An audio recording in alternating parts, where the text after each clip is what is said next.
पिछले एपिसोड में यामी ने वेटो द डिस्पेयर को अपने dark magic dark cloaked dimension slash से खत्म कर दिया था। बीच पे सेक्केई और उसके दोस्त इंजर्ड लोगों की मदद कर रहे होते हैं जिनको वेटो ने मार दिया था, मतलब पेल दिया था। सूरज निकलने लगता है। सेक्केई को अब वेटो का भयानक माना महसूस होना बंद हो जाता है क्योंकि वेटो अब इस दुनिया में नहीं रहा।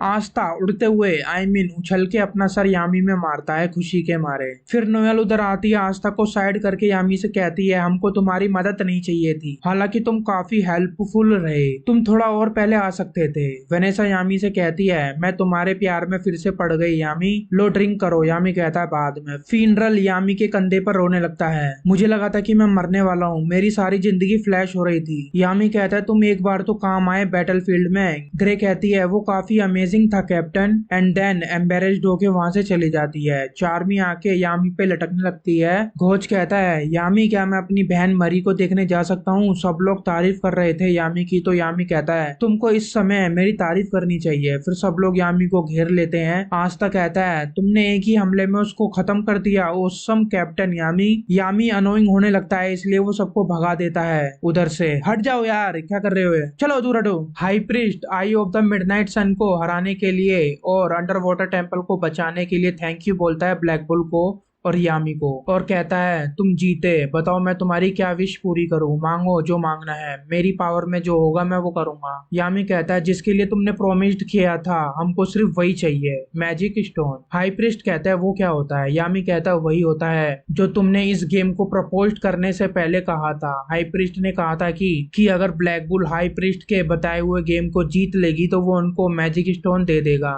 लेकिन असलियत में हाई प्रीस्ट को यह भी नहीं पता होता कि मैजिक स्टोन होता क्या है। उसने तो बस इसलिए ऐसा बोल दिया था ताकि ब्लैक बुल वो गेम खेलने के लिए राजी हो जाए और अंडर वाटर टेम्पल में सभी लोगों का एंटरटेनमेंट हो जाए। यामी अपनी तलवार निकाल रहा होता है, इतने में ही नैरो आती है, आस्था की खोपड़ी में चोंच मारने लगती है। उसके पास मैजिक स्टोन होता है। जब black bull eye of the midnight sun से फाइट कर रही थी उस पूरे समय में नैरो ये मैजिक स्टोन ढूंढ रही थी। यामी को मैजिक स्टोन मिल गया। इसी के साथ यहाँ उनका मिशन कंप्लीट हो जाता है और अपने सभी ब्लैक बुल मेंबर को यामी कहता है तुमने अच्छा काम किया। सबने बहुत मेहनत की। फाइट करने के बाद वो थक गए होते हैं और कुछ तो जख्मी भी होते हैं। ब्लैक बुल का मिशन तो कंप्लीट हो ही गया। इसी के साथ हमारे चैनल पे 20,000 सब्सक्राइबर कंप्लीट करने में हेल्प करो। जिसने अभी तक सब्सक्राइब नहीं किया प्लीज कर दीजिए। फिर हमको आई ऑफ द मिडनाइट सन का सीक्रेट हाइड आउट का सीन दिखाया जाता है। उनको यकीन नहीं हो रहा होता है कि ब्लैक बुल ने वेटो को हरा दिया। फाना उनको नहीं छोड़ेगी जिन्होंने वेटो को मारा और लिफ्ट के साथ वो किया था।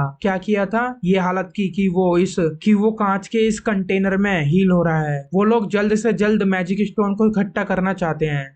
ब्लैक बुल रेस्ट कर रही होती है, उन सबको ट्रीटमेंट दिया जा रहा होता है हील करने के लिए, एंड उनको वेट करना पड़ेगा वापस जाने के लिए कब फिनरल का मैजिक रिकवर होगा और वो कब वापस जा पाएंगे फिनरल के स्पेशल मैजिक से। फिनरल ग्रे को देखकर कहता है मुझे नहीं पता था कि तुम उस डरावने मोटे बंदे की जगह इतनी खूबसूरत लड़की हो यार। वनेसा कहती है उसको गंदी नजर से देखना भी मत तुम थरकी फिनरल, वरना मैं तुम्हारी आंखें अपनी थ्रेड से सील दूंगी। और हाँ ग्रे, तुम भी इतना मत शर्माया करो, इस तरह से तुम इस दुनिया में कैसे सरवाइव कर पाओगी। मैग्ना कहता है तुमको होना चाहिए थोड़ा सा शर्मीला महसूस, देखो कैसे सिर्फ ब्रा और बिकनी में पड़ी रहती हो हमेशा। वेनेसा कहती है ओ तो मैंने एक गुंडे को शर्मिंदा कर दिया। मैग्ना कहता है गुंडा किसको बोल रही हो बे। चार्मी को भूख लग रही होती है। मैग्ना कहता है मेरे को यकीन नहीं हो रहा, हम इस तरह से ढेर हो गए थे और हमने मौका ही खो दिया ये दिखाने का कि हम असलियत में क्या कर सकते हैं। लक कहता है इसमें हम कुछ नहीं कर सकते, हमने अपना पूरा ताकत लगाया था। तभी हम देखते हैं कि अंडर वाटर टेम्पल की पूरी जनता ब्लैक बुल को थैंक यू बोलने आती है। सब जोरों से चिल्ला रहे होते हैं, उनको चीयर अप कर रहे होते हैं। सब ये देखकर खुश होते हैं कि हम ब्लैक बुल को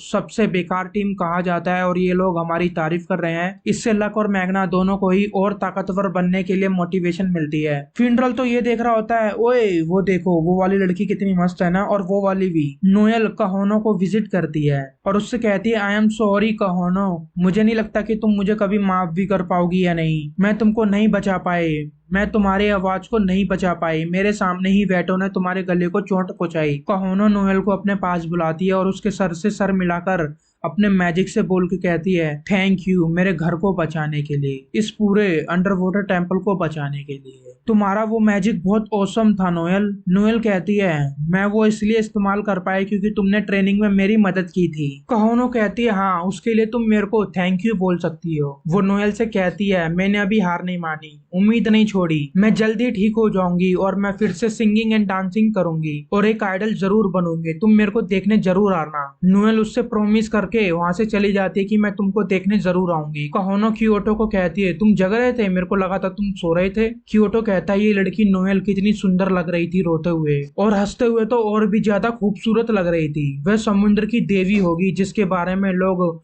कहते हैं, बात करते हैं। मैं तो उसके प्यार में ही पड़ गया, अब तो मेरे को हील होना ही होगा, मुझे उसके लिए डांस करना है। वो कहोनो से कहता है तुम मेरे को उससे मिलवाओगी ना, मेरी बातचीत करवाओगी ना, मेरी मदद करो उसको पटाने में। कहोनो सोचती है मेरे को ऐसा फील आ रहा है कि नोएल तुम्हारे लिए अनअवेलेबल है। अगले सीन में आस्था घूम रहा होता है, इधर उधर टहल रहा होता है और सोच रहा होता है हम लोगों के साथ बहुत कुछ हो गया जो हमने सोचा तक नहीं था, पर कम से कम हमको मैजिक स्टोन तो मिल गया। फिर नैरो आस्था के सर से उड़कर उसको रास्ता दिखाती है कि इधर आके देखो।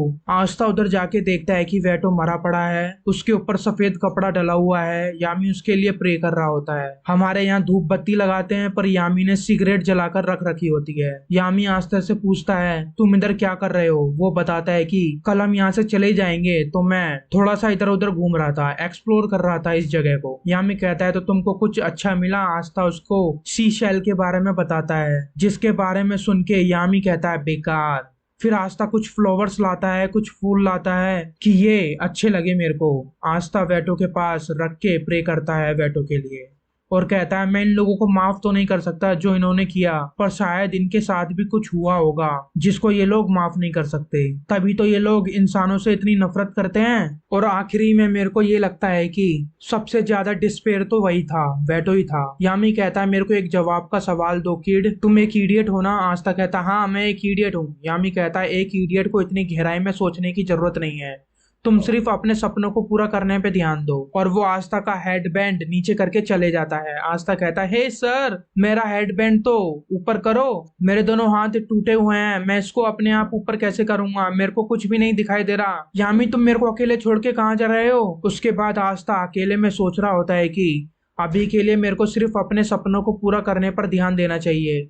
आस्था का क्या सपना है वो तो हम सभी लोगों को पता ही है। वो सिर्फ आस्था का अकेले का सपना नहीं बल्कि यूनो का भी है कि सबसे ग्रेट बनना है, चाहे वो अनाथ हो, कॉमनर हो, चाहे वो जो भी हो, वो फिर भी सबसे अच्छा बन सकते हैं और सिस्टर लिली एंड बाकी के चर्च के लोगों को हैप्पी कर सकते हैं, उनको खुश कर सकते हैं। और इन दोनों के बीच में एक राइवलरी भी चल रही है विजर्ड किंग बनने का कि कौन पहले विजर्ड किंग बनेगा। सब भरपेट खाना खाते हैं, सब रिकवर हो जाते हैं और उनका समय आ जाता है वापस से रॉयल कैपिटल जाने का। आस्था क्योटो और कहोनो से कहता है हार मत मानना, उम्मीद मत छोड़ना, मुझे पता है तुम दोनों दोबारा से सिंगिंग एंड डांसिंग करने लगोगे, कोई ना कोई स्पेल जरूर होगा जो तुम्हारे पैर और तुम्हारे गले को वापस से ठीक कर देगा। मैं भी हार नहीं मानूंगा और अपने हाथों को ठीक करने का कोई ना कोई तरीका ढूंढ लूंगा। कहोनो कहती है हाँ मैं हार नहीं मानूंगी। वनेसा के कहने पर चार्मी उन आई ऑफ द मिडनाइट सन के मेंबर को देखती है, सब कुछ सही तो चल रहा है। इधर चार्मी ने अपने बाइंडिंग मैजिक से उनको पकड़ रखा है एंड सच में ये काफी स्ट्रॉन्ग बाइंडिंग मैजिक है। चार्मी सच में काफी स्ट्रॉन्ग है एंड ब्लैक बुल में सबसे बड़ी रैंक भी उसी की है।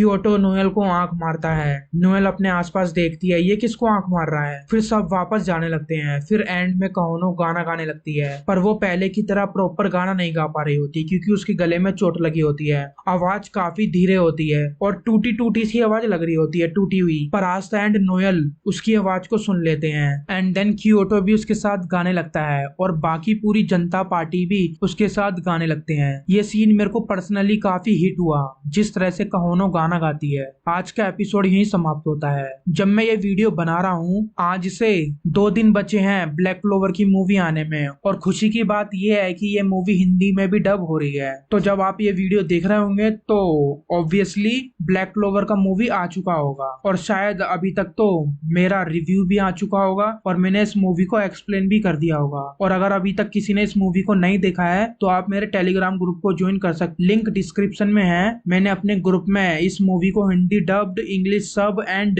इंग्लिश डब्ड तीनों में इसको डाल के पिन कर रखा होगा। जाइए वहां पिंड मैसेज में देखिए, आपको मिल जाएगा। और मेरे से पर्सनली कनेक्ट करना है तो मैं आपको इंस्टाग्राम में मिल जाऊंगा, और इसी तरह से मैं जल्दी जल्दी वीडियो बनाता रहूंगा। जितना जल्दी मेरे से हो सकेगा मैं पूरी कोशिश कर रहा हूँ। तो नेक्स्ट एपिसोड में मिलेंगे। जय हिंद।